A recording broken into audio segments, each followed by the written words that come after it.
হয়েছে, যে মূর্তিটা ভাঙা হয়েছে সেই প্রসঙ্গে উনি বলছেন আমি খুব দুঃখ পেয়েছি। আমি যখন এসেছিলাম তখন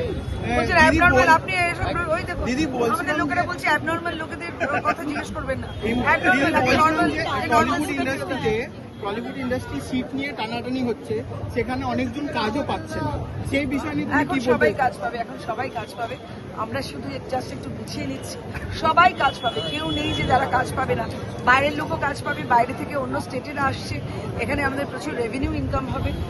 এখন যে নরকটা করে দিয়ে গেছেন, নরক গুলজার করে দিয়ে গেছেন, এবার আমরা স্বর্গের উদ্যান বানানোর চেষ্টা করছি। কিন্তু এত বড় সুখবরের দিনে আর একটা সুখবর হলো আমাদের বুলেটে মুম্বাইলা প্রশান্ত চট্টোপাধ্যায় সে কালকে পদ্মশ্রীতে বসে থাকবে। এটা নিয়ে যদি তোমার একটু ফিডব্যাক হয়। খুব ভালো, খুব ভালো, এটা আমরা সবাই খুব খুশি।